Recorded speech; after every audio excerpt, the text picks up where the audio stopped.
Hello and welcome to episode 117 of the Perth to Paisley podcast, a podcast dedicated to Heart of Midlothian Football Club. The Jambos are still considered the best of the rest in Scotland for the time being, despite a dismal defeat against Rangers before bouncing back to beat Dundee United at Tynecastle. Joining me, Adam Kennedy, to discuss the most recent duo of Heart of Midlothian matches is Daniel McIver. McIver, how are you? I'm doing very well. We'll get into it, but we saw a moment. Well, I saw in the flesh a moment. Oh, here we go. A moment So, of history. what was that? Less than a minute, and you're already getting that jab in. Yeah, thanks. Maybe we'll get to that. But yeah, I'm doing very well. How are you? Great. life's great. What can I say? I mean, missed both Hearts games. Dad took the ticket. Wasn't particularly pleased with taking them for both matches, but I've seen something that I don't think will top anything else in the best part of 40 years since he's been going. So yeah. I'm not sure what I make of the. Well, actually, I do know what I make of the 180 minutes as we're going to get into this, and I'm sure that we'll have differing views, and it'll all be fine. And yeah, it'll be Whoa, come on, great times. We're going to go around the grounds first and foremost.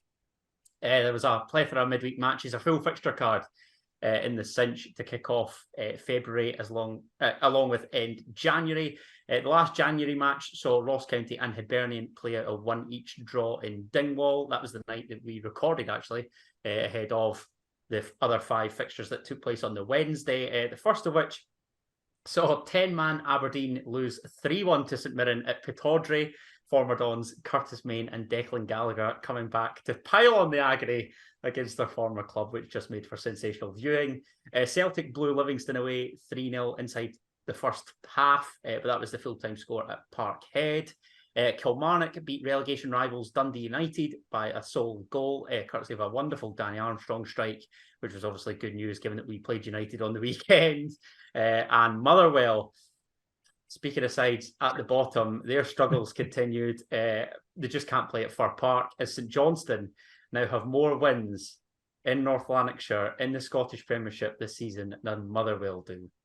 They won 2-0 to ex-Hibs players grabbing goals, and they now have, like I say, 2 wins as opposed to Motherwell's 1. What did you make of the other fixtures, the midweek matches within the greatest league in the world? Honestly, because we're going back a bit, I kind of have more thoughts on the most recent ones, but there were a couple of games. We'll get to it when we cover the Dundee United game. I think I've been going mental recently with the reaction to red cards, because I do not understand how Aberdeen thought they had any basis in appealing for Ross McCrory's to be overturned. He literally just elbows a guy in the face, and folk were like, "It's not a red card." It's like, I think he's just ran past and elbowed him in the face. And people are like, well, it's because his run was cut off, so he's trying to move. And it's like, yeah, you can try and move, but that's not what he just jams his elbow into somebody's face. Yeah. Aberdeen, I mean, we'll get to the result of the weekend. Slight bit of positivity, but just apart from that, just seem just a clusterfuck at the minute. I have no idea what's happening with them. Speaking about potential challenges, fair play to Hibs try to pretend that Marshall challenge is a foul. Like, you can't tell either way. I think whatever the ref gave, VAR would have stood. So he gave a goal, so VAR's going to go, well, we can understand why. I think if he blew for a foul, VAR would also go, yeah, we understand why. So take it on the chin. And in fairness, if your opponents are scoring directly from a corner kick against you, that pretty much speaks volumes. Yeah, exactly. Celtic did what I expected Celtic to do, really. Yeah, and I saw a stat. I think I'm right. Apologies if I'm wrong, but I think in the last 42 games that Motherwell have played, they've won 8. Bloody hell. I think that's since January 2022. So since coming back from the winter break last season. Well, I know a good Motherwell mate of mine, Stevie, he told me the stat that they've won 3 league matches at Fir Park since Boxing Day 2021. We're now in February 2023. No way. Yeah. Well, we all know That's what's going to happen in the next league unbelievable. fixture. Oh, without a shadow. And 3 of those fixtures, 1 was against us when we just had third wrapped up. And I think, did we take the lead and lost 2-1? Potentially, aye. Or we equalised, maybe. Was it Ginelli? And we lost 2-1. Yeah. What a time to be alive. So basically, gave them their European adventure. They were humiliated and sacked Graham Alexander off the back of it. See, so it was worth it. You're welcome, Motherwell fans. Yeah, exactly. However, our midweek match saw second place Rangers come to Tynecastle. I really don't want to talk about this game because I was really quite angry in that first 45. I got some interesting messages for you at halftime. Oh my God. I think, well, I'm saying that like I'm trying to sort of have this conservative effort to keep the podcast PG. I do tend to go on little rants or drop the occasional F-bomb. But it's because I'm passionate. It's because I care. So we'll keep those messages private because, yes, I was not a happy chappy. And I was a very confused chappy when I saw the team selection, Daniel McIver. Robbie Nielsen made 5 changes to the side that draw 0-0 with Livingston the previous Sunday in that absolute snooze fest. James Hill, Robert Snodgrass, Barry Mackay, Josh Ginelli and Garang Kuol replaced Nathaniel Atkinson, Orestes Kiermertsoglu, Cammy Devlin, Yutaro Oda, and Stephen Humphreys. I think that's right. So Hearts lined up in a 3-5-2. Well, yeah, Hearts lined up in a 3-5-2, but nobody knew that it was a 3-5-2 because the personnel in said 3-5-2 was Xander Clark in goal, Toby Sibic, Kai Rolls, and Stephen Kingsley in the back 3. James Hill at right wing back, Alex Cochrane at left wing back, and a midfield trio of Garang Kuol and Barry Mackay either side of 35-year-old Robert Snodgrass, with Lauren Shankland and Josh Ginelli up front. You're nodding along, you're smiling, but you must have been just as confused as I was when you saw that band of names and next to no explanation for it. The reason I'm smiling is because it's just clearly a laugh, isn't it? He's just clearly went, fuck this. Just go to chuck folk out, see what happens. I'll say this immediately, right? I don't think there's anything necessarily wrong with that tactic. 3-5-2, yes. 3 in the middle against Rangers, playing 2 up top, Gino off the shoulder, Shanklin dropping a wee bit deeper. That, if you just look at the formation, makes sense. I agree. I agree. That speaks to me as though you're looking to cause some damage as the hosts. It's merely the personnel within said formation that I just cannot wrap my skull around whatsoever. I just liked the image of 5 minutes into the game on the bench, Grant and Keogh just looking at each other like, were we meant to be playing? We're playing 3 centre on the mids. bench as well. Yeah, so we're playing that 3 trio centre are all mids. just scratching their noggins. What the hell's going on here? And we've only actually played 1 centre mid. The Garang one for me is the biggest. Sorry, in saying that, George Grant and Orestes Kiermertsoglu, think of the money that we spent on that pair alone. I have to drop this in there because that must be a good, what, 750,000? I think it's like 650 or something. 650, 700k just sat on the bench. And you play 2 wingers in their position. As I say, the Garang one was the weirdest one for me in the sense of I saw afterwards Nielsen was like, he needs to work on his defensive duties. And some people took it a wee bit out of context, being like, we didn't want me to defend. That isn't what Nielsen necessarily meant. He meant when we are defending as a team, he needs to work a wee bit better and learn that. But playing them that deep is insane. Like, he's never played there for club nor country. And obviously, I am also Newcastle in my English team. It was very funny to be watching my Twitter feed as Hearts fans react to the team, and then interspliced with everything was the occasional Newcastle fan page going, we believe that Garang Kuol is playing centre midfield for Hearts tonight, and just 800 Newcastle fans going, recall him, get him back. Like, what is this loan? So yeah, it was just... Were these the same accounts that were praising his performance at Livingston despite missing that absolute sitter? Yeah, basically.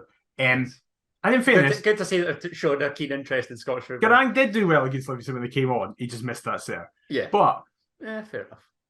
I think Robbie maybe went with the right. I get accused of being too negative, am I? I'm going to play 80% attackers. Let's go and see what happens. And I said it was either going to be disastrous or a genius masterstroke. And I have a feeling it wasn't the latter. It certainly was not, as it got off to a nightmare start. After just 5 minutes, Alfredo Morelos would have the ball in the net. This one was correctly ruled out for offside after coolly converting Fashion Sakala's cross. We are going to tally how many times Rangers had the ball in the back of the net, because to me it was just really, really depressing. It was a lot. It was a lot. I think it was 6. Really? Well, three disallowed goals and 3 goals. No? Oh, right. Right? Included. I thought you meant disallowed, and I was like, I feel like I'd remember if there was 6 disallowed goals. Right. No, I'm just talking about over the piece. However, the first goal that would count would arrive after 8 minutes. And we've already alluded to him, but Garang Kuol and Borna Barisic collided in the middle of the park. A poor first touch is pounced upon by Glenn Kamara. Rangers take it quickly through Borna Barisic. Ryan Kent scampers off down the left-hand side, floats into the middle of the box, and there is Alfredo Morelos to head home from a manor of yards out. We'd already received a warning a few minutes before McIver. Alfredo Morelos loves a goal against Hearts, but that, to me, really was shocking defending. I think it was emblematic of a team who didn't know where anybody was really playing and being completely switched off from a set piece. It was 11 strangers down Gorgie Road, really, wasn't it? Yeah. They've taken some from the Diggers, some from the Tiny Arms, some from Stratties, and just gone, here you go. Here's your opportunity tonight, boys. I think, though, even with the lack of understanding of the game plan and the aspect of, for example, James Hill playing completely out of position, Garang Kuol playing completely out of position, there isn't really any excuse for just not being awake at a set piece. For switching off, yeah. Totally Especially so soon into a game. It's not like it was the 73rd minute and there's tired legs. It's like, this is the first 10 minutes. You need to be switched on. You need to be aware. And no one in a Hearts jersey is, apart from Xander Clark, who, if you watch it back, sees it happening in what to him must have been slow motion. And he just starts shouting generally as if to just be like, we're playing.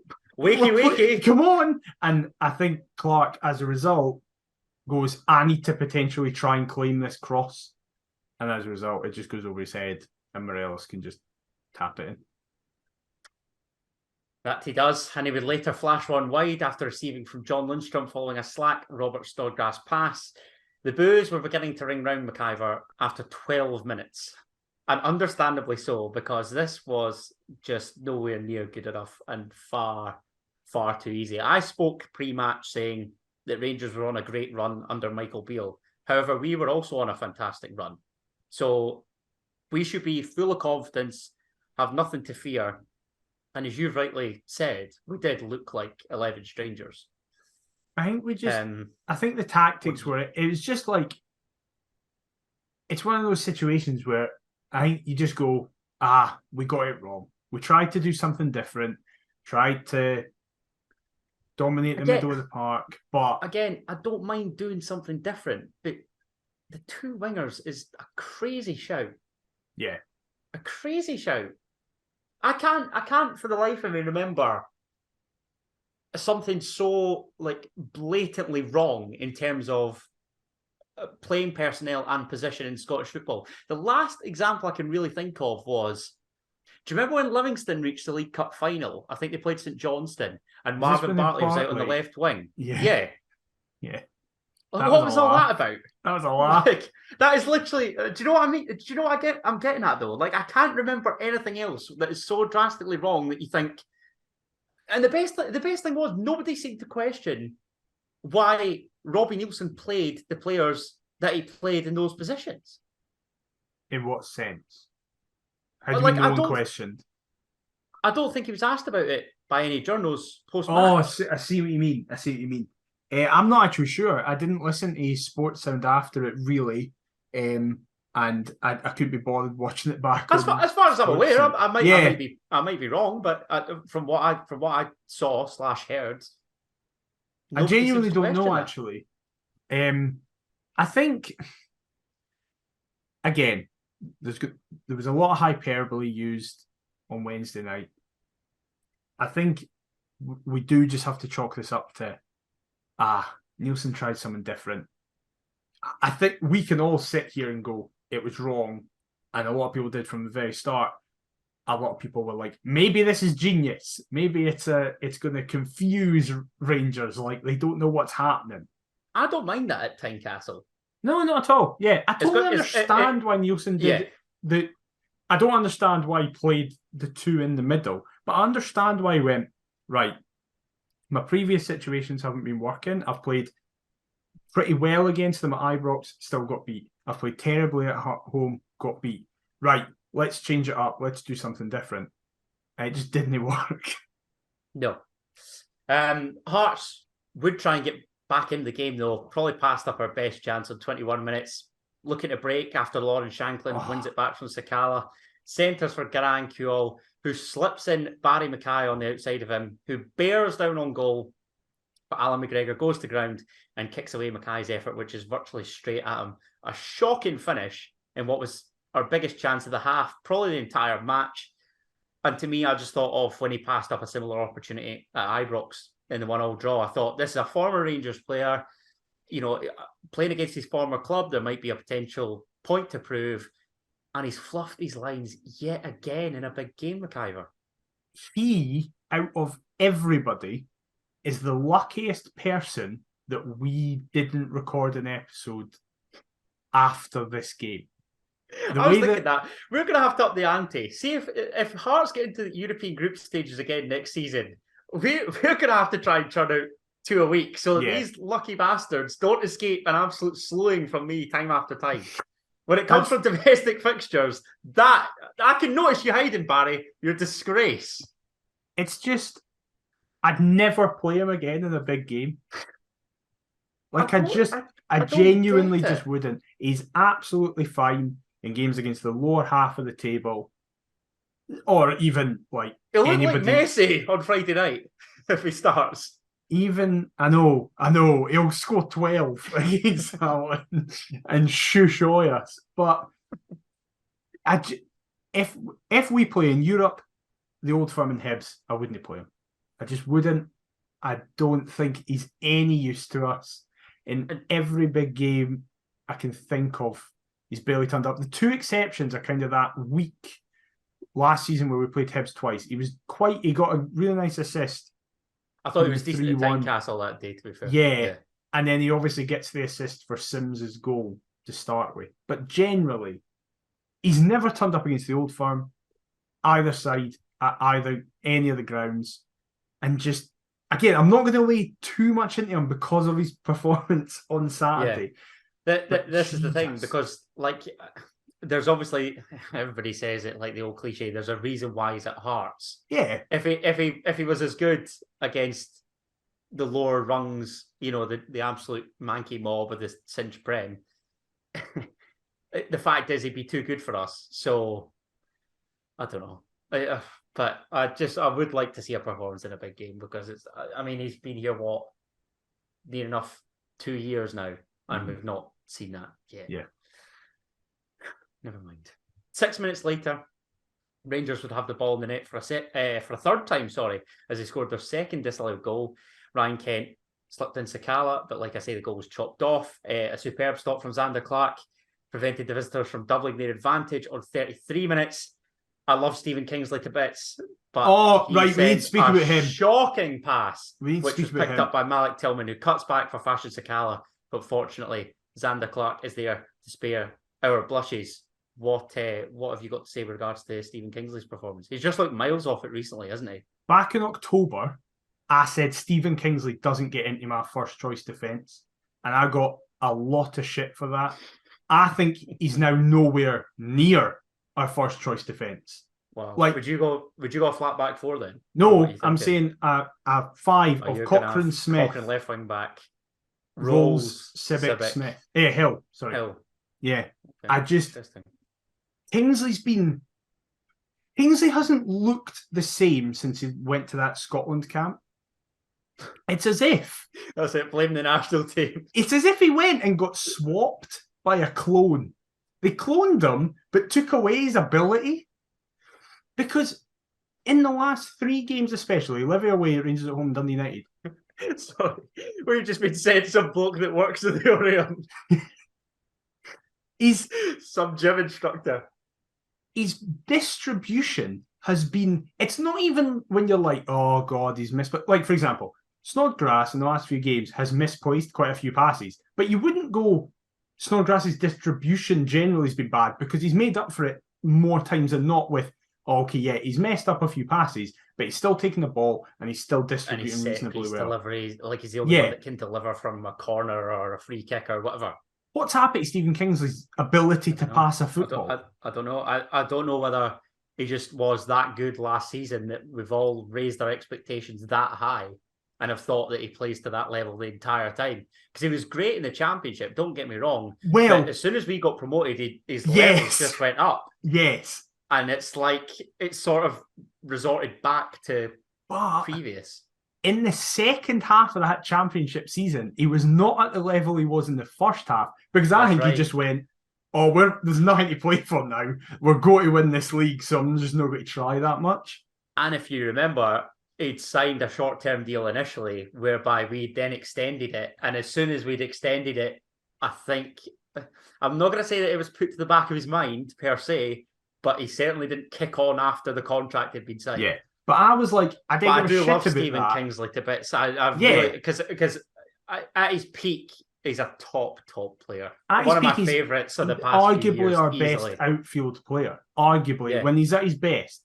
But I think he's had an incredibly poor season, which has been marred by injury and all that kind of stuff, which does need to be taken into account. Compensate for others' injury. Yeah. But Alex Cochrane's filled in basically every single position in this back line, whether it's a 4, whether it's a 3, whether it's a 5. And Cochrane's been at the left of a 3. Yeah, Cochrane's arguably been player of the season. I think there's now like a level. Cochrane's become a level above Kingsley, and I never saw that happening, especially never this quickly.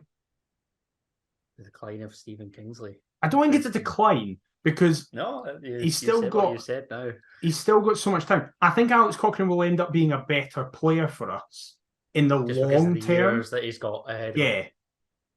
But in fairness, we might sell Cochrane in the summer. So who knows? I know. The worst thing we could do is give him Player of the Year. We should just give Player of the Year to somebody that's barely... I'll tell you who'd be a great Player of the Year candidate, who I suggested will get it last season. Gary Mackay-Steven. Yeah. Give him Player of the Year. It's fair play. That's his thank you as he leaves. Ryan Kent tried to bend one, and it diverted off Stephen Kingsley and out for a corner following that little exchange. I take it all back. He smashed it. Great defensive actions. And from that resulting corner, Rangers would double their advantage. Yeah! James Tavernier opted to pass to fellow fullback Borna Barisic, who has all the time in the world. I grant you, he's 25, 30 yards out, but he's unchallenged. He sends a poor ball to the back post, which is then headed back across goal by Connor Goldson. And it's volleyed home by Malik Tillman, very impressively, I might add, albeit from close range. Before you know it, it's 2-0 Rangers, embarrassingly easy, and again, dreadful defending. I'll hold my hands up. I have absolutely no memories of this goal. I can remember the first and last one, but I cannot remember this one apart from Tillman running away celebrating. That's all I remember. And this is the one where it pans to Connor Goldson and he's giving it all that. Oh, is that the one? Yeah. Oh, I don't know why, but I thought that was the first one. I don't know why. Can't stand Connor Goldson. Yeah, just some laugh. Some laugh it was being sat there going, okay, this is what this is then. But that, like, I'm really trying to just not go tonto, but they make it so hard. Like, seriously, what is that? Do you honestly not remember this goal? No, I genuinely don't. I've not watched any highlights back, in fairness. Lucky you. See when Barisic gets the ball, like, no pressure. Like at all. That to me is inexcusable. If you've given it your absolute maximum, and we lose because they've got that little bit more quality than us, I can fully accept that. You've given it your all. I can't complain. This just looked like a training session, McIver. It honestly looked like it was. It looked like Michael Beale had just gone outside Murray Park or wherever it is that Rangers train, plucked the first 11 folk off the street and went, I don't have any mannequins. Can you just stand here and we can practice all day? That's what it looked like. It's maybe third against second. This is the thing. Robbie and everybody at the club talks about ambition, wanting to catch, wanting to close the gap on the top two. Either back that up or stop saying it because it's mixed I have an messages. issue with this. No, so I have an issue with that point because, and I've seen a lot of people. That discussion actually seems to be one of the main things Hearts fans are talking about in the wake of this. I have absolutely no issue with that because what Nielsen and Savage always say, and is kind of conveniently left out by papers, is that they always kind of say it with the addendum of, we know it's not going to happen soon. We know that it's not going to suddenly just happen overnight. We know it's going to take a long process. But if we worry about what's above us, the stuff below us will take care of itself. And since Savage and Robbie have come in, that has been the case. Even just now, where fans are worried that it's like, oh, well, third isn't done, which is very fair. We're saying that from a place 7 points clear. Last season, albeit St Mirren haven't played their game in hand, they could take it to 4. But I get what but even 4 points, we're clear in third, whatever it means. Yeah, we can afford to slip up. Yeah. Basically, 9 times out of 10, every other team in this league's going to get beaten by Rangers and Celtic. So, of course, Robbie I don't and take any exception. Savage's mentality is clearly right. If we focus on what we can do over several years with European money back behind us to get closer to them, we never need to think about any of the other teams below it. So it's I wholeheartedly agree with that, but then I look at the bench and think the money that we've spent on the likes of George Grant and Orestes Kielmortsoglu are just too like that. Like I'm yet to see what either of them contribute for the money that we've paid. That in fairness, I think Grant's been really good the last couple of weeks. Off the bench. But if he was that good and we've shelled out that sort of money for him, then he should be starting, in theory. There's a reason why he's not. I would say just now there isn't a reason why he's not.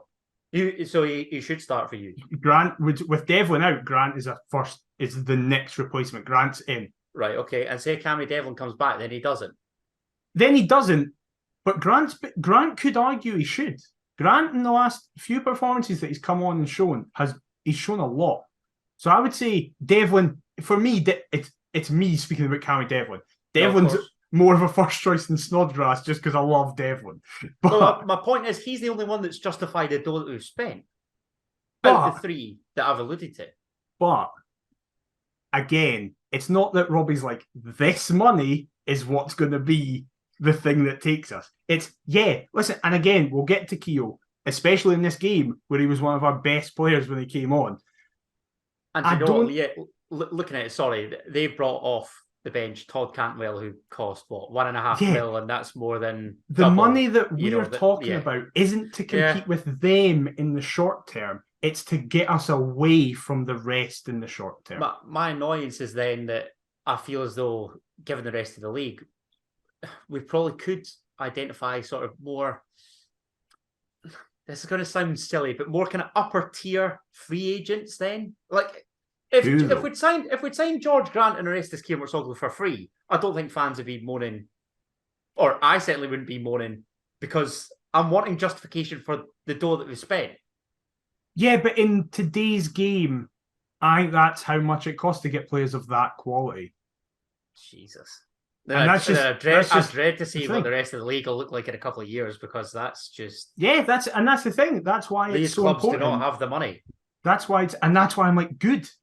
Because then we can pull away.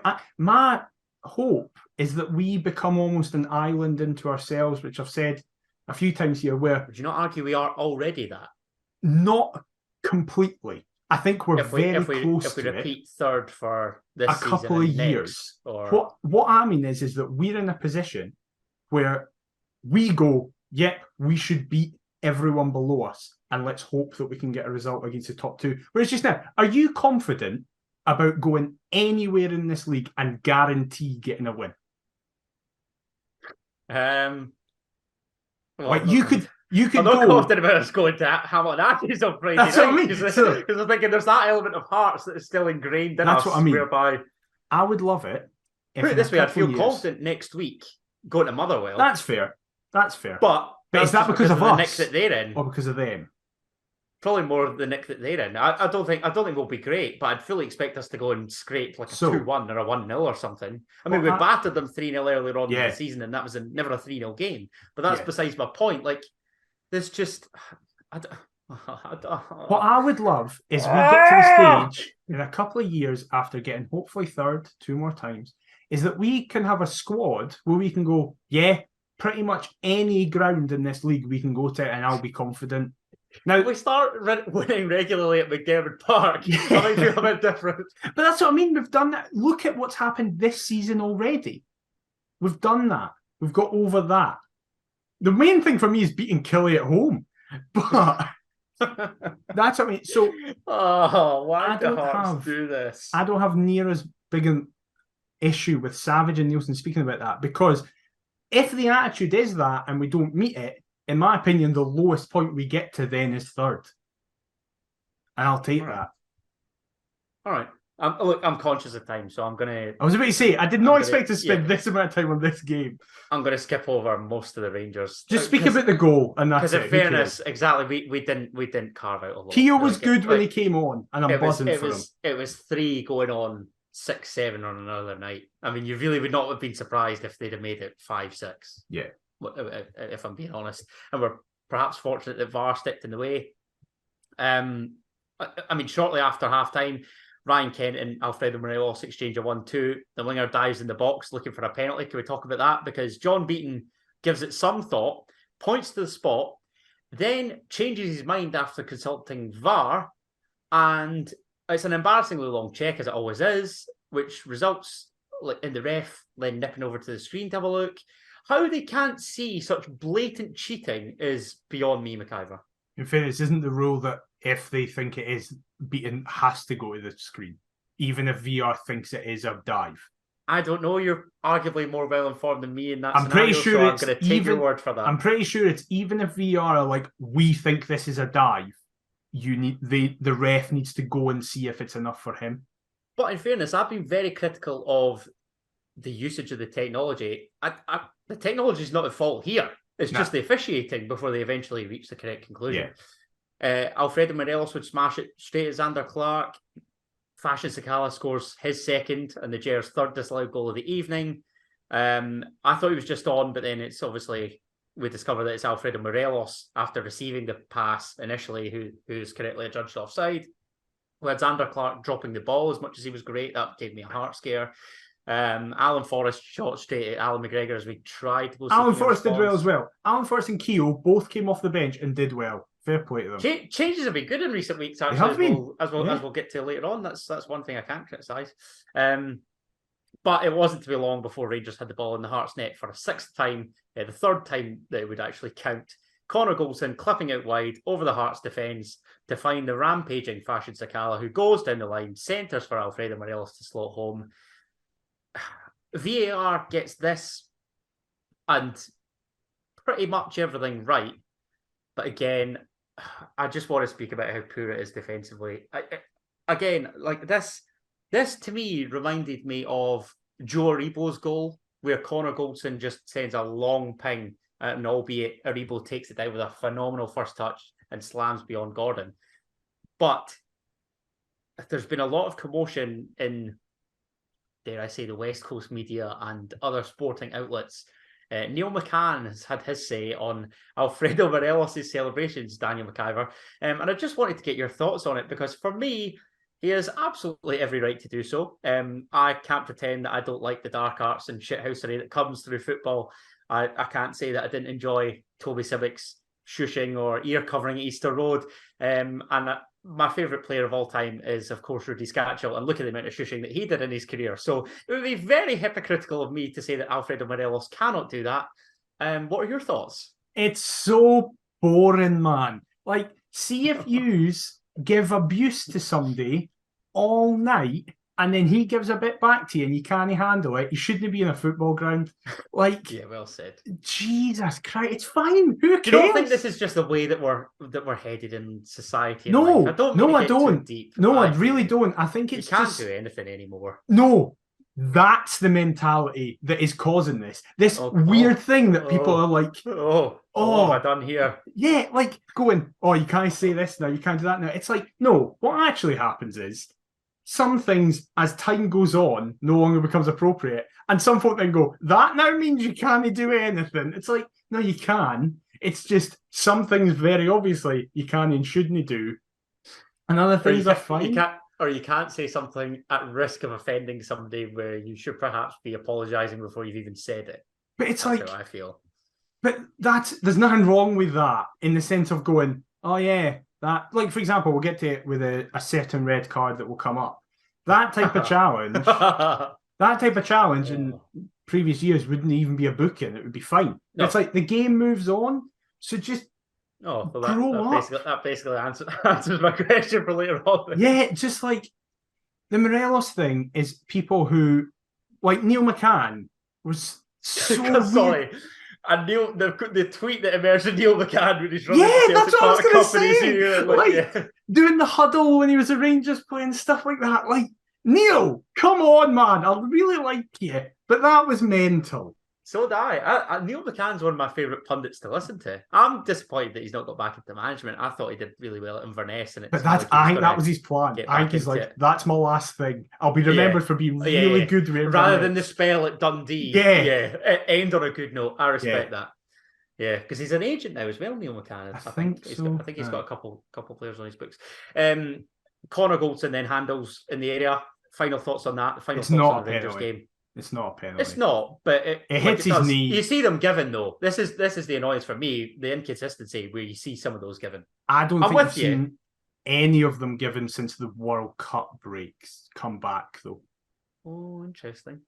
Because the refs made a completely concerted effort to change the way that they are right enough. Reviewing the handball. No, VR. Well, I was going to say Effie Ambrose at Parkhead maybe, but that's just a nonsense. That one though wasn't. I would argue that wasn't the same thing because it kind of hit his side and hand at the same time as opposed to coming up off his body. But again, that just like it might not be the same, but that just echoes my concerns regarding the entire handball rule. That's just the handball rule is ridiculous nonsense. And needs sorted. It needs a revamp. But that was that 3-0. Yeah, cool, brilliant. Technically an improvement over the last Tynecastle game. Well, now we've saved one goal, so we'll just need 4 more games before we start picking up points. It's fine. Yeah, isn't it amazing that we actually performed better with 10 men? Yeah. Wow, what an ironic thought. Well, as only Hearts could. Yeah, 4-0, 3-0. So we've got 2-0 defeat, a 1-0 defeat. So there's 3 games to go before we draw 0-0. See, positive. Can't wait for that. Cannot wait. That could prove the difference as we finish third. You're lucky. I thought I'd be a lot angrier. Actually, no. This game made me angry as well for different reasons. Because this was class. This was an embarrassment. Well, is it Dundee United Hearts, the most underrated fixture in Scottish football. Of course, I kind of started to hate it though because they're dirty bastards, by the way. An absolute gang. It's insane. But before we get into that, we're going to go around the grounds again. There was another quartet of fixtures on the Saturday and a Sunday match to accompany ours.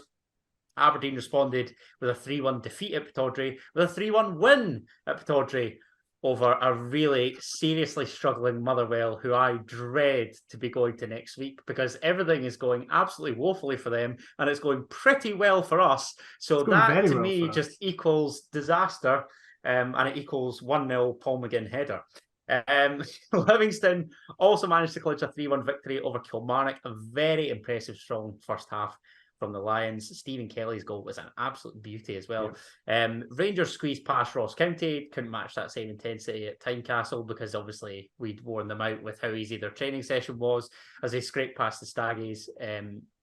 thanks to a deflected Borna Barisic free kick in what seemed to be an absolute snooze fest. And an annoyingly impressive 1-0 victory for Hibernian in Paisley. Only the second time that the Buddies have lost at home in the Scottish Premiership all season. Their first defeat in the league in Renfrewshire since July. I'm talking about Motherwell. It was actually a then managerless Motherwell that won there. So that just sums them up. And Celtic won 4-1 at McDiarmid Park. Nobody cares. St Johnstone, you are jobbies. Thoughts? Yeah, who cares about the Old Firm games? Nice. Yuan is kind of proving me right a wee bit when I was like, I think there is a player there. He's just not being used accordingly. Cutting edge. Go check out who scored for some bonkers article about that. Yeah. Very true. He's just doing well. St Mirren just seemed off it, which is something that you can't really accuse them of this season. But uncharacteristically poor, weren't they? Yeah. Motherwell are just absolutely minging. They are going down, aren't they? I think they are. I think they are as well. I saw they were 12-1 a couple of weeks ago to finish bottom. That was a great price. Should have left on that. Yeah, should have done. Killy cannot pick up any points away from home. Like, I don't know what's going on. February, and you've not won away from home in the league.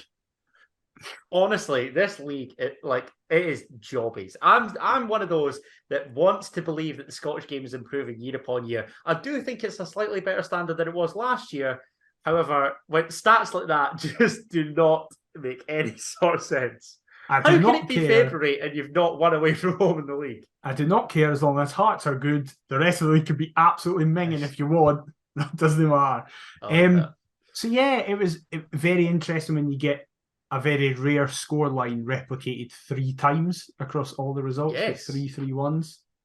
But fair play. Very much so. I mean, imagine trying to predict Scottish Premiership results week by week. That would drive anybody. What kind of idiot insane. would get in board with that? Exactly, and particularly when said idiot's Hearts team get the better of Dundee United by a 3-1 scoreline when he put them to win by a 2-1 scoreline. So that was great. But I backed the boys to bounce back, and we did exactly that.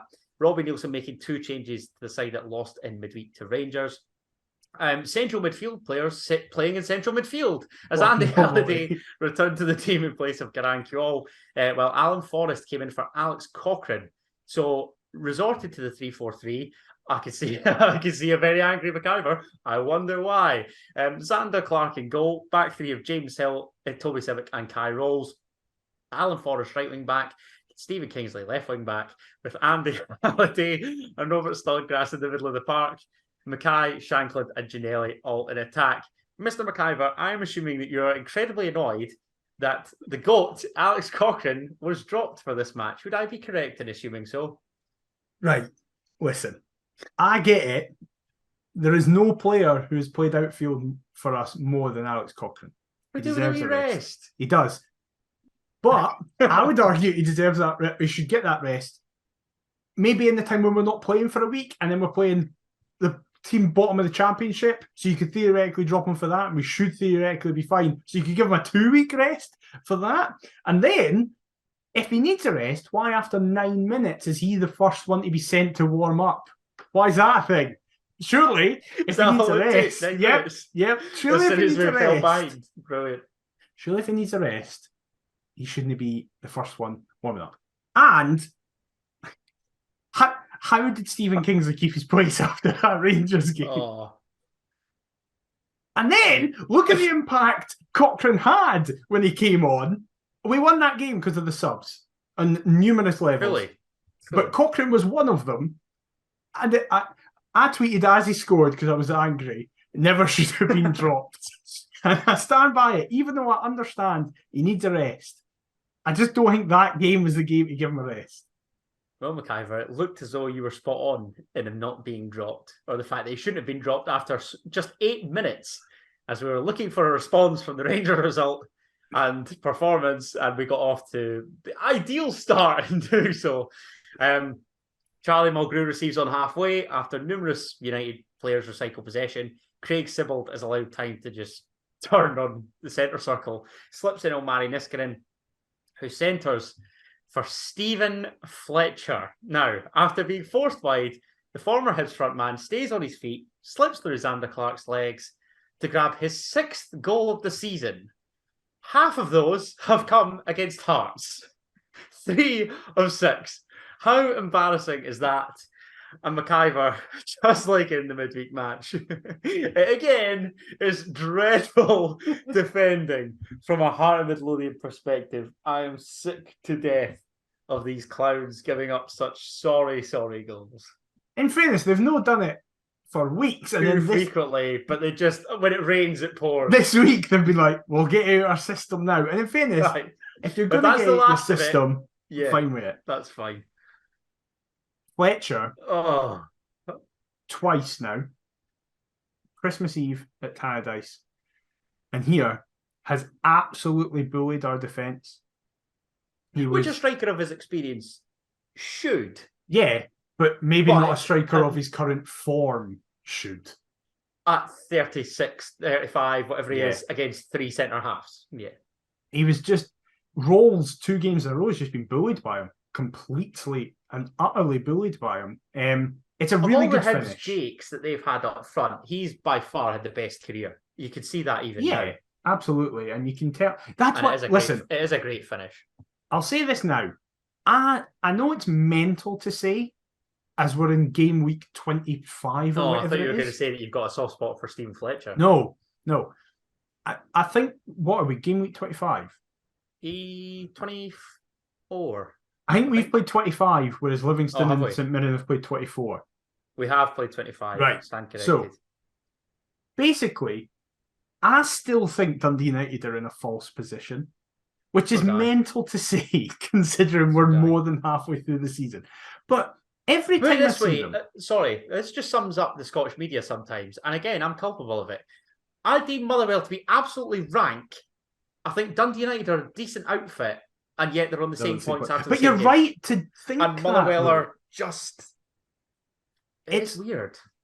Every time I see them, whether it be against us, and I'm actually at the game, so I see the full 90 minutes, or I'm watching sports and I see them, they always look like a team with decent players in a system that they know what they're doing, but they just can't take their dinner. Incapable of picking up points. It's crazy.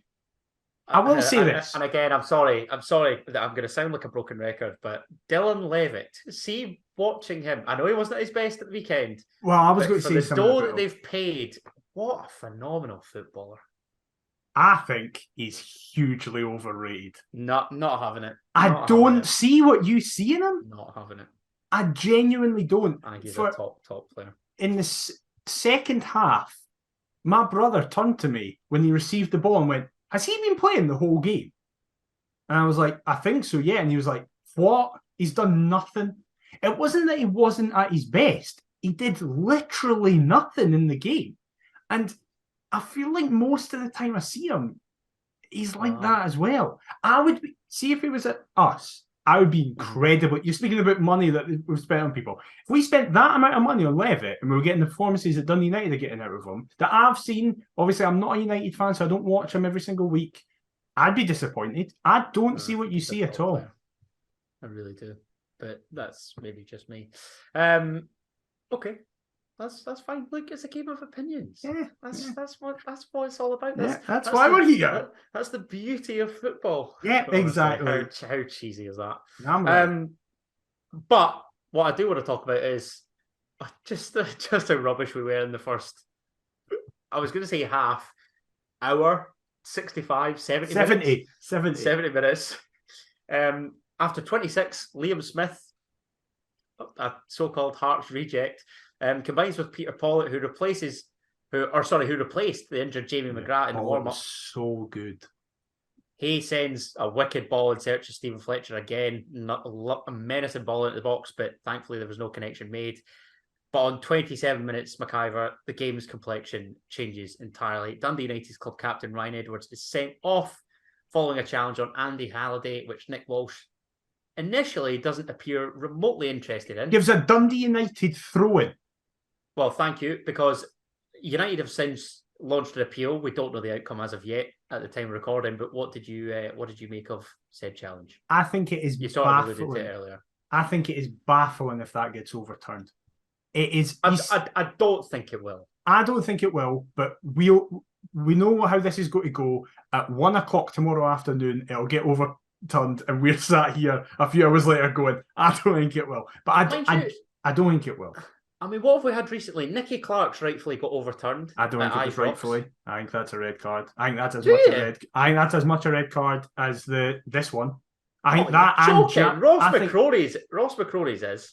I think Ross McCrory's is. I think Nicky Clark's is. I think Jack should have been sent off, and I think this is a red card. Clark's isn't, but McCrory's is. I think Clark's is. This is the thing for me, because when I watch the replays of this, Ryan Edwards does get contact on the ball, but he sort of wants to leave one on Andy Halliday. Yeah, in my opinion, there's intent. Yeah, I've messaged Ryan a couple of times. A lovely fella, but it's where he catches Andy Halliday, and he just goes in that little bit too recklessly for me. I don't think there's any intent to hurt Halliday, but I think there's intent to leave one on him. Yeah, fully. And it's just, you see Halliday kind of incredulously being like, "Look at my leg." How are you saying that's not? How are you saying that's not even a foul? That's not a yellow. Nick Walsh to me is the worst referee in Scotland, and that is I think he's the second worst. That is no mean feat. Who's the worst for you? Greg Aitken. He refed the 2-2 Dundee United at I did lose control of it that day. Yeah. I think he's as bad. I'm still going. I'm not going to complain if you put Nick Walsh at number one, because I think he's right up there. We'll get to another red card decision he makes later on that is insane. But McIver, again, like, I don't want to overlook my main point here. Up to that point, we created nothing, and I want to ask you: do we honestly, hand on heart, do we win that game 11 versus 11? Because to me, the answer is without question no, and that is a slight concern. I don't know. Because I don't We'll ultimately never know. Yeah. I don't think United's game plan changed that much. I think they got a goal and went, let's sit on this. Yeah, they created some chances over the top for Fletcher. But generally, I think the game was, let's just control this. Let's set up in a block of 5, a block of 4, Fletcher on his own, and do it. I don't think the red card actually had that big of an impact on the game, which may be a negative for us. We may say that we didn't take control of that game. But First half it didn't buy United's chances, because there's one where Mark Birighitti sends a goal kick and Toby Civic misjudges it. Fletcher has a phenomenal first touch, and he sort of looks to lob Xander Clark, just gets it wrong, thankfully. And then we're let off the hook against 10-man United before half-time. Niskanen pounces on a heavy Forrest touch, plays a 1-2 with Levitt before Pollitt's efforts blocked. United are screaming for a handball and potential penalty, before then Glenn Middleton smashes the woodwork. And Fletcher has an effort headed towards goal from a corner that's headed back out by Snodgrass. I mean, to me, Hearts were lucky to only be trailing by 1 heading into half-time. We were, but at the same time, I think it's emblematic of why Dundee United are where they are. Perhaps. But again, looking for a response from that Rangers result and performance, that ain't the right way to go about it. No, I do think there needs to be an element, and we've seen today as we're recording, Lawrence Shankland come out and say this. I do think there needs to be an element of patience. When he was on Go Radio tonight as we record this. Yeah, he was actually speaking about his captaincy. I think there's an element of, yes, we as fans, when we get beat by Rangers in such a convincing way, want them to come out the traps, absolutely flying, put 3 past Dundee United to a bottom of the league by half-time. But at the same time, as Shankland was saying, we play a style of football. It's been incredibly beneficial to us results-wise in the last 3 months, last 12 games, whatever you want to say. I understand going, let's not abandon this after 1 bad result. We were previously 10 unbeaten. Let's keep doing this. Even when we go behind, let's not lose our heads.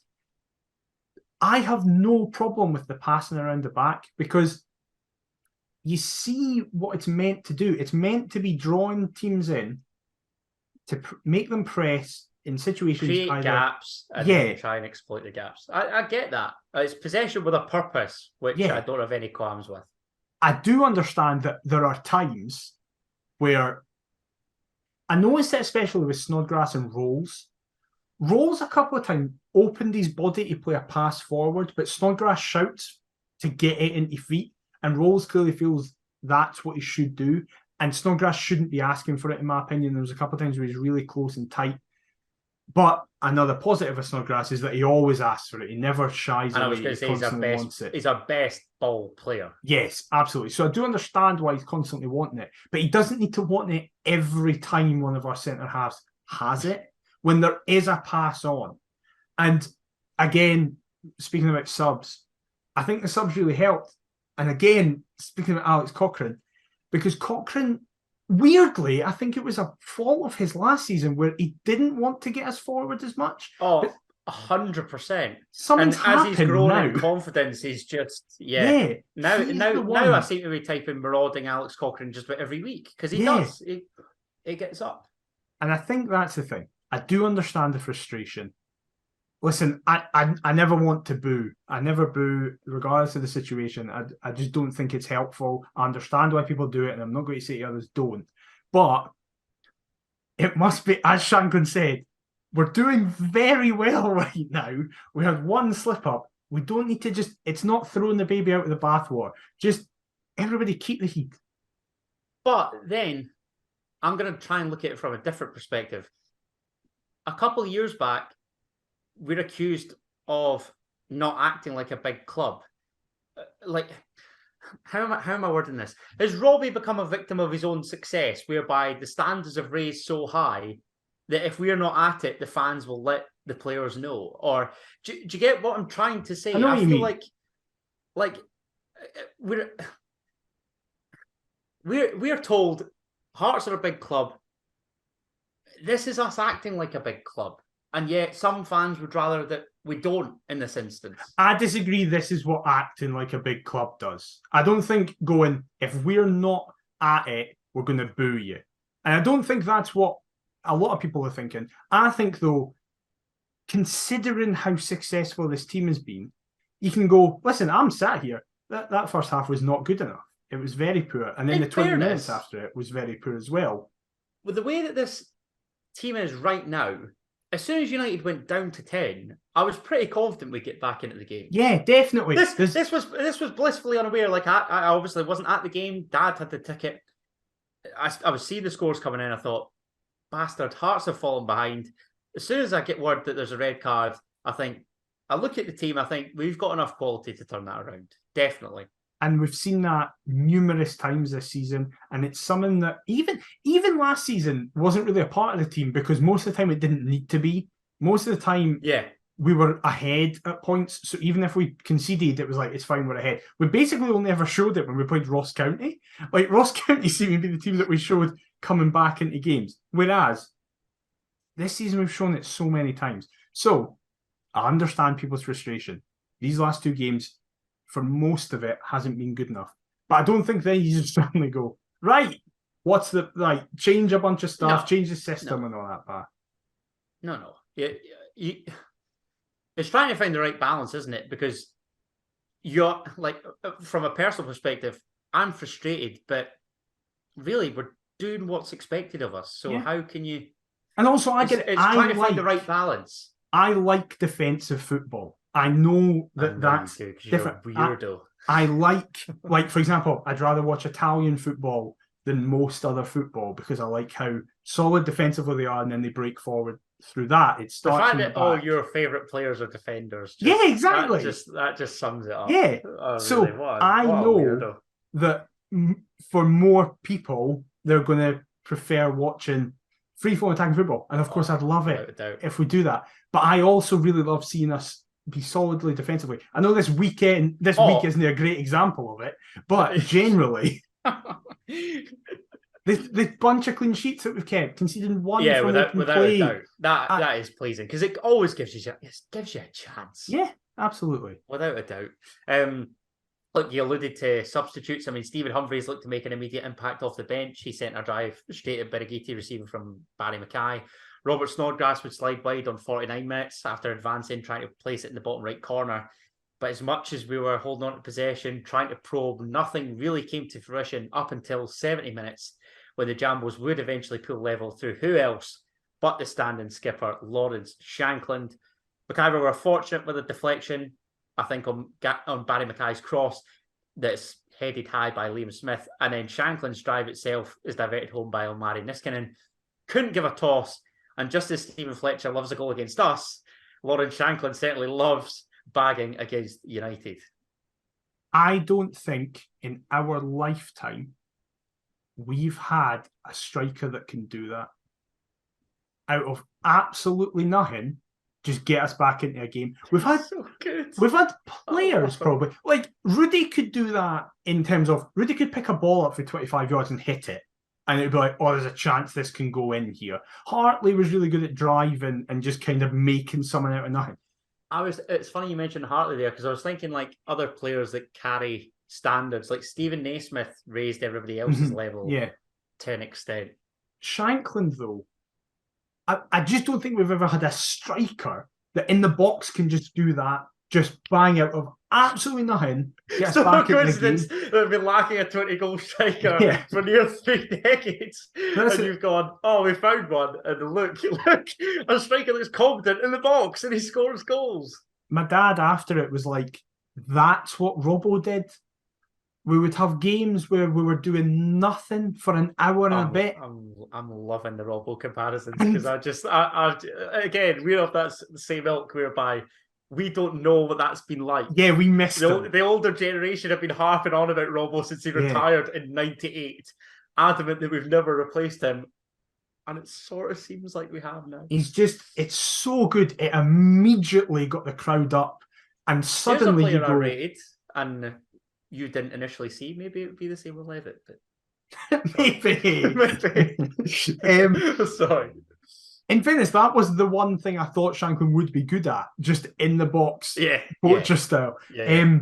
But yeah, just amazing. I understand why the check lasted so long, because I'll be totally honest with you, I've watched the back a few times and I can't tell if he's onside or not. So I totally get why the check took a while, and it's really funny if you watch back the highlights and you see Jig on the bench looking over at Shank going, what's it for? Is it offside? And Shank's like, I don't ken. And Jig's like, near they are. No idea what's happening. But nobody's amazing. Love him. So good, isn't he? Just again, like, that is money well spent. The little push he does to get away from everybody, to create that yard of space. The shithousery. I love that guy. Standard skipper. That is one of the best things that Robbie could have done as well, was make him skipper, to show, like, basically prove his worth. Yep. Because where else are you going to sign a 20-goal a season striker for 500 racks? My guy. 6 minutes later, however, my guy. The Jambos would turn the game on its head. Starts on the right-hand side. Another one of your guys, Garang spins deep inside his own half. He advances, slips inside to Stephen Humphreys, who passes out wide to Barry Mackay. Barry Mackay looks to come inside, as he so often does, finds the marauding Alex Cochrane, who sends a lovely left-footed drive into the bottom corner. It's a quick turnaround, which has Hearts ahead. And Alex Cochrane loves a goal against Dundee United at Tynecastle. He absolutely does. It is a great goal from everyone involved. Wonderful goal. Garang came on, and it was easily his best performance. He did so well. He was nipping into stuff. He hit a challenge that I was convinced was going to be a red right at the very end of the game. But it's like, I love that. Just he's so wee, but he just properly goes in it. But that moment is like, oh, he's going to be a level above when he's a few years older. Just knowing that he has the confidence to allow the Dundee United player to get touch tight to him, because he's just got to go. Pressure as well. Yeah. Evades his marker really well. Does so well. Plays it inside to Humphreys. Humphreys as well, he let it come across him because he can feel Niskanen coming in. Plays and it he's aware of sort of the runners that are going to be up in support of him. Plays it Mackay, and you can tell in the stadium, if you were there, that everybody thought he fucked the pass, because it was like, no, play it in front of him, play it in front of Mackay. But it's inch perfect, to be fair. It's great. Mackay does so well to take a touch, and you can, if you listen back to the SPFL highlights or the Sky highlights without commentary, you can hear Alex just scream Barry now as he runs past. And again, I love that guy. You would not think that's a left wing back in the box. The confidence he has to let it go across. He doesn't snatch it, as you say. It's a great goal, and so is the first one. But sadly, no one is ever going to remember either of those two goals. Why? Just because it's a left back? No, because of what happens next. Oh, That's well, yeah, going to be it's overlooked. Yeah, fair point. Yeah, and the other one was kind of Ben Woodburn's finish as well, wasn't it? Yeah. Was it the 5-2? Yeah. Poor wee Alex, man. Yeah. Oh, just again, one of the best bits of business we've done. Love him. For yonks. Yeah. Before we get talking about the goal that you were referring to, which I just broke my hand. Slipped my mind. What have you done? I've just punched my desk out of excitement about Alex Cochran and broke my hand. Continue. We've never had an injury mid-podcast. I don't know. Josh Janelli's sending off occurs on 95 minutes. You touched on it earlier. The most frustrating thing about this for me is we can't appeal this because it's 2 yellow cards. Yeah, no. So he receives the first for suspected time wasting, and the second is after a round of sarcastic applause. Right, listen. The second booking, he's an idiot, right? What are you doing? Do not sarcastically applause any referee, never mind Nick Walsh, right? Oh. What are you doing? It's stupid. But, do you know has the tendency to do that though? If you remember he's sending off against Rangers, there's like an altercation with, I think it's Devlin and Barisic, and he just comes over and gets involved anyway. Just can't help himself, Gino. But the first booking, listen, I know that you weren't there, so it's hard for you to attest to this. From when they scored, Dundee United started time wasting. In the second half... I'm glad I wasn't there, because nothing honestly infuriates me more. In the second half, there was a moment on the Wheatfield side. They had a throw in about 70 minutes. And it took... Walsh went over 3 times and spoke to him and didn't book him. Sorry. Were the ball people quick in returning the ball? They had the ball in his hand the first time Walsh that's fine, because that's my biggest pet peeve in football. I spoke about this recently.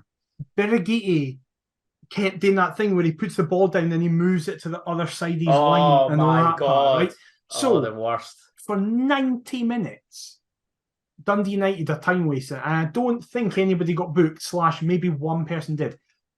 Do you know, that was our first bit of what you'd call time wasting, and Gino gets booked for it. It is absolutely insane, and it is a testament to that Nick Walsh aspect of, I'm the referee, I'm in charge, I've decided. Just go over and speak to them. Just say, Sorry. Go on. Go. No, you go. Just say, I'm adding time on here, Josh. Doesn't matter what you're doing, I'm adding on time. And then if he gets sarky, then book him. Don't just be like, my immediate reaction is a booking. I'm just looking at the bookings here. So Peter Pollitt on 13 minutes and Craig Sibbald on 21 were United's only bookings. No way! Stephen Humphreys came on 46 minutes and within 48 minutes is booked. I love that bloke so much. What a hero. I thought he was going to get sent off for that booking, I know. Oh, that is sensational. But it is not as sensational as the minute that I'm about to allude to. And this is something that I am semi-angry that I wasn't there in attendance to see.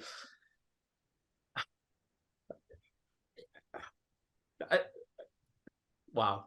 Dundee United go and search for an equaliser. It's obviously now 10 versus 10 at this point. Dylan Levitt lofts forward for Fletcher to flick on. Kieran Freeman tries to get it under control, get a shot away before Snodgrass looks to intercept.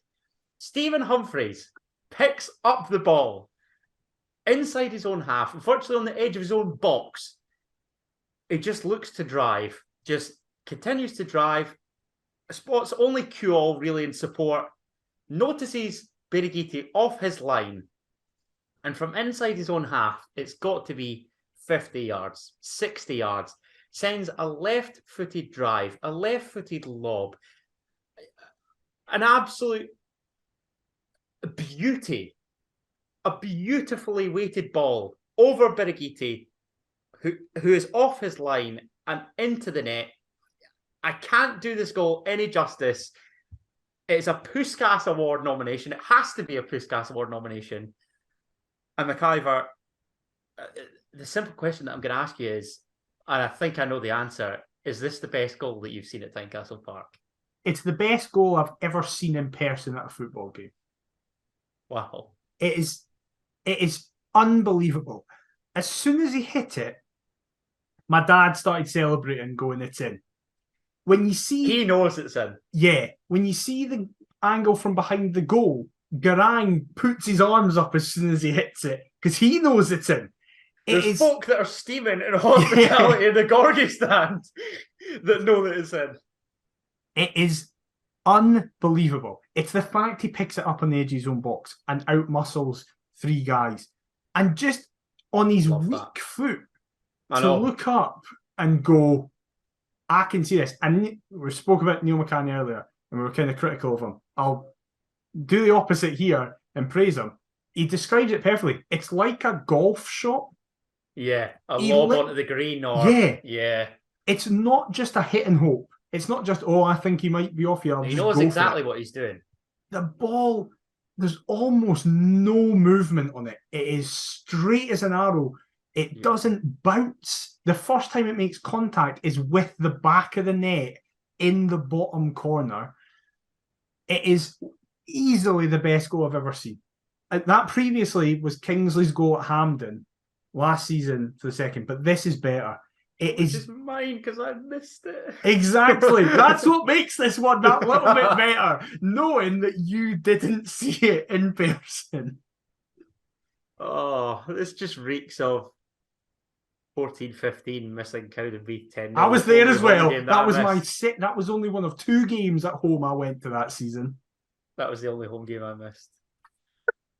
Dad took my sister. I've never been so raging in all my life. Can you stay away? Because whenever you don't come, games are class. You need to stay away from Easter Road. I just need to stay away from Tynecastle. Yeah, exactly. That's the deal. Fine. We'll do that. I'll never go back to Easter Road if you never come back to Tynecastle. There's similar levels of giving up stuff. Just amazing. I'm so. I know, but in fairness, my last 2 games at Tynecastle were a 3-0 Derby win and a 5-0 humping of Aberdeen. So it can't all be bad. True. Very true.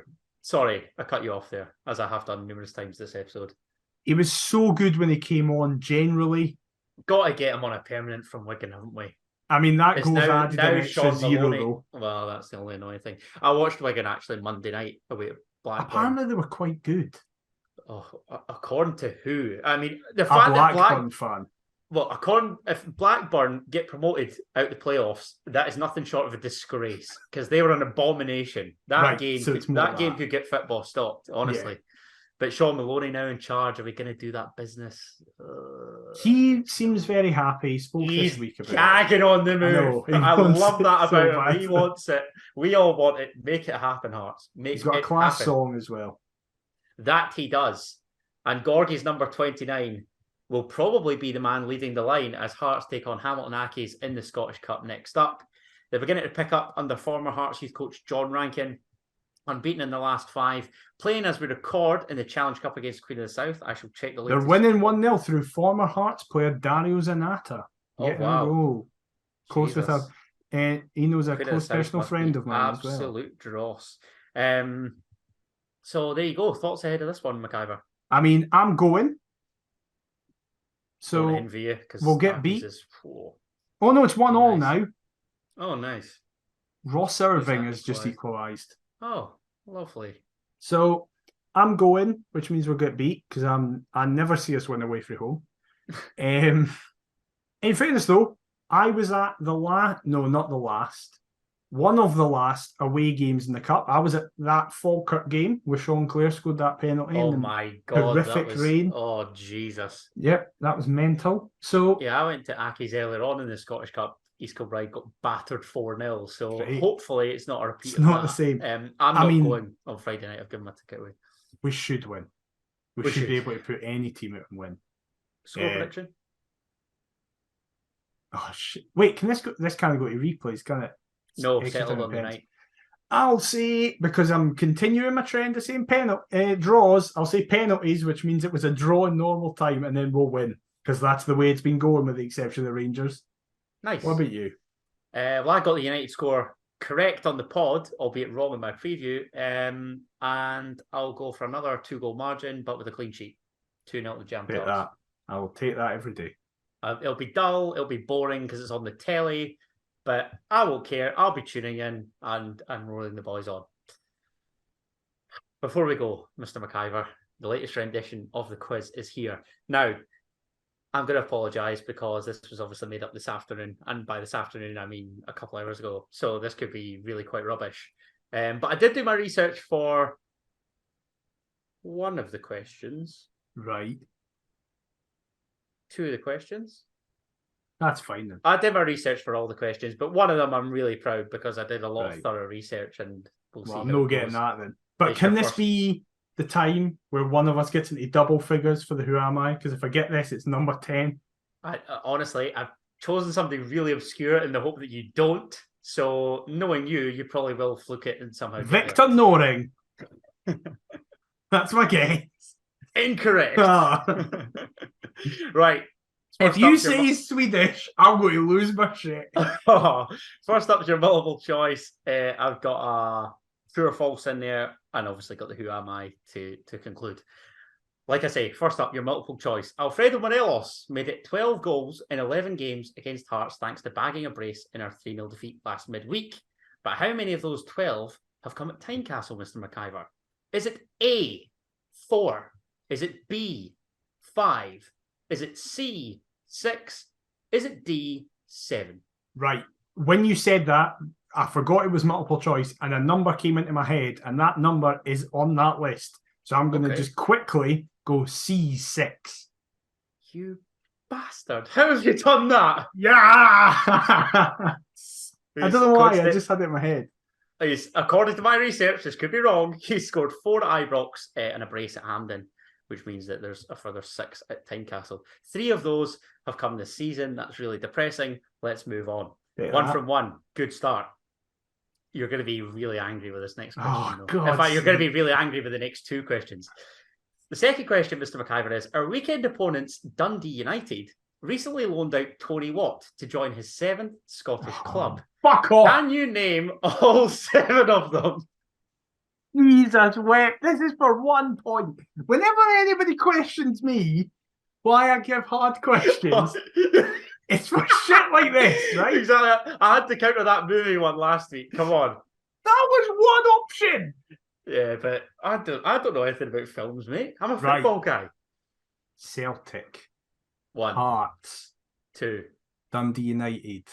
3. Motherwell. 4. St Mirren. 5. St Johnstone. 6. And I don't know the 7th. Oh! And this is what happened I'll last give you a clue. time. Celtic signed him from this club. This was where he broke through, in essence. See, I want to say Aberdeen, but it's no Aberdeen. This is what happened last time. You're just adamant that he's going to complete all the Premiership and you want to include Aberdeen. This is what happened last time, ages ago, when you went, and it was also to do with Dundee United, when you went, name every Dundee United goal scorer, and I got 8 out of 9, you went, no points. Right. Who did they sign him for? Who have I not said? I've not said Kilmarnock. I've not said Livingston. I'll give you a clue. They currently play in League One. Oh, what? Horrible football club. I thought it was Premiership. Were they in the Premiership? His 7th Scottish club. Oh, 7th Scottish club. Is it? They're in League One. Yeah. Right, I've got Dunfermline and Falkirk in my head. It's neither of those. Okay. I'll give you a helping hand here. I'm trying my best for you. I don't know any other Just think clubs of in where League One. he's from. I don't know where he's from. Right. Do you want the list of clubs in League No, One? You can choose one. I'm just going to guess. Okay. It's not Queen of the South. Or Forfar in League One. I'll go League Forfar. 2. Oh, okay. Right, who is it? Airdrie. I would never have guessed that. So Right. Okay. that's a joke. Do you know what? Out of pity, did I give you the point? I think I do. No. No, Out of the standings what? of this quiz, you don't, and you should be ashamed of that. Next question. Again, a club question. Hearts face Hamilton Accies and former winger Dario Zanata in the Scottish Cup this weekend. But can you name the 3 teams that Hearts loaned him out to? No. Two are Championship, I can one name, in League One. I can name the League One. Okay. Dunfermline. Incorrect. What? I saw. Oh no, he scored for us at Dunfermline. I saw him in a pre-season. Right, Wraith. Yeah. And I don't know. Queen The of other the two, South. no. I don't know. One currently leads their respective league. Was it Queen's Park? It was. Ah. Queen's Park, Wraith Rovers, and Alloa Athletic was the correct answer. Oh, of course. I thought he'd left us for Alloa. I didn't realise we signed. My mate knows him very intimately. Oh, really? I should have asked. God's sake. You should have got clued up on Dario, because you know that he's just going to bag the winner at the weekend. Yeah, absolutely. They go right up to Robbie, giving it a gesture. Exactly. Like Robbie was giving it up in the main stand. Yeah. Oh, dear. Right. Fourth question, Mr. McIver. True or false? Halonaki's boss, John Rankin, never scored against Heart Midlothian in his professional career. Right, he definitely didn't when he played for Hibs. But did he when he played for anybody else? I'm going to say false.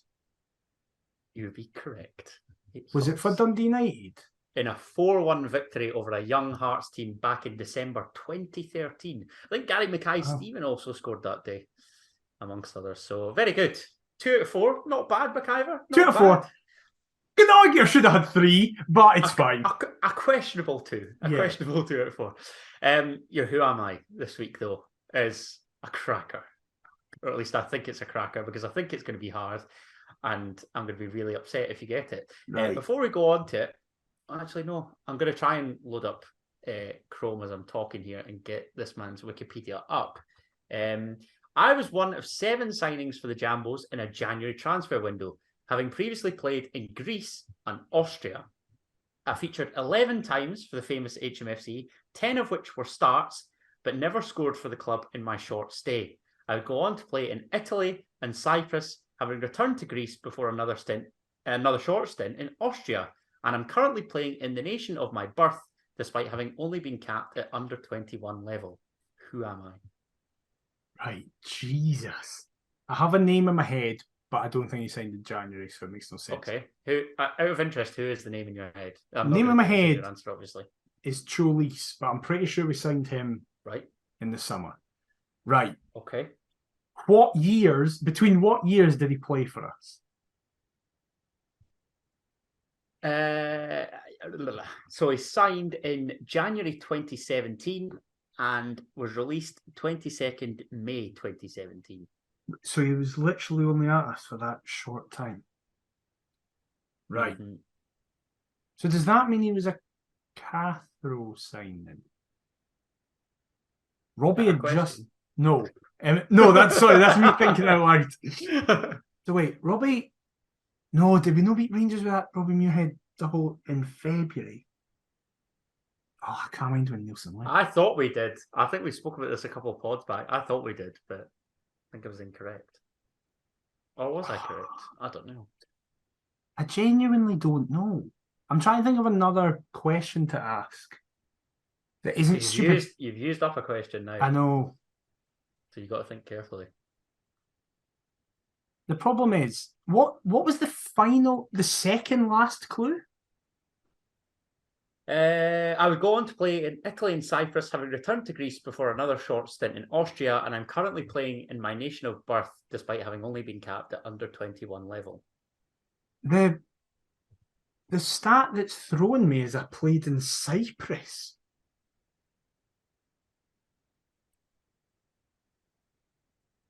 I just don't know. I don't know when we signed Cholis. So I don't... Does it make sense, though, to ask the... I don't think it makes sense to ask the nationality. Because I'm stuck between, do I ask the nationality or do I ask the position?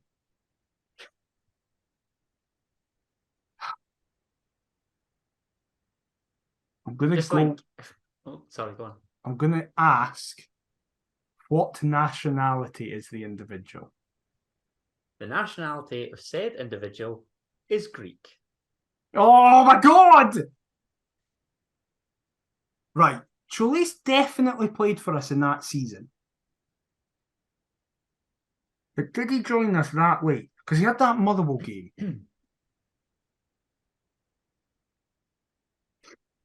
No, he definitely signed in the summer because he had like 3 really good games.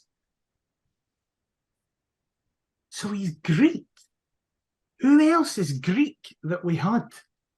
And I can't ask the club. I think the clubs would have helped me because I don't know anybody. Cholis surely didn't go and play in. Oh, is there another Greek person that I'm just forgetting? 16-17. So he would have played in the cup draw against Hibs at Easter Road that we lost at.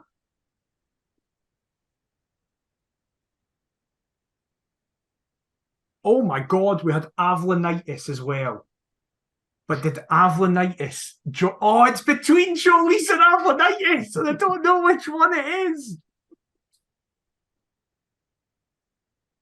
I think Cholis signed in the summer, so I'm going to go... I don't know his first name, with Avlonitis.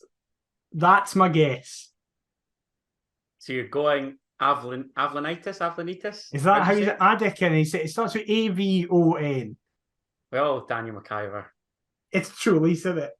I hate to reveal this to you, but Alexandros Cholis signed in January 2017. Bollocks. That being said, you guessed Avlonitis, and Avlonitis is the correct answer.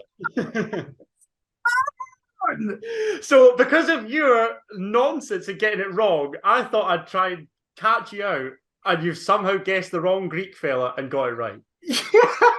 This is what I'm up against, people. This is the luck that goes for McIver, these Who Am I's, and doesn't go for me. As soon as he said whatever the first clue was, I thought I got you. Whatever the first clue was, my brain went Cholis. But then when you said all this other part about, I was like, I think Cholis played in Italy or anything. It wasn't even for somebody noteworthy, mate. This is the thing. So he played for Egaleo, Olympiakos, Kavala, Panionios, Olympiakos, fair enough, Sturm Graz, then signed for Hearts, then Panathinaikos, then back to Sturm Graz, then to Italy with Ascoli, played in Cyprus for Apollon Limassol, and he currently plays for Panseriakos. Thank God I didn't ask the clubs, because that would not have helped me in any way. Oh, damn, I honestly thought I'd looked you in with Siolis. Why would you guess Avlonitis out those two? The only reason I remembered Avlonitis is because I saw the clip of the goal we conceded at Easter Road when Jack Hamilton palms it in his own net, basically. And I saw somebody be like, they named a bunch of the players, and Avlonitis was there, and I was like, bloody hell, Avlonitis, mind him, I'd totally forgotten about him. Do you know what the annoying thing was? I thought about Motherwell at Fir Park today, and I thought that was one of the best wins under Cathro. I think we won 3-0. Yeah. And Siolis was really good in the middle of the park. And then I was like, I'll go back and see, because who else signed in that window? I totally forgot that Avlonitis had signed for us as well on a free transfer, the same window. So I thought, brilliant, 2 Greeks. I'm going to try and lure it in with one, but he somehow guessed the right one. That is so annoying. All because I got it wrong and thought Cholis had signed it earlier. This game winds me up. Get it up, you, with your shitty Tony Watt question. I've now got 10 Who Am I's. Oh, that is really, really... That, honestly, of all the ones that you've got, that is without doubt the most annoying. Because you had a plan to be a dick. And you so confidently went, well, we definitely signed Siolis in the summer. It's like, oh, yes. Come on.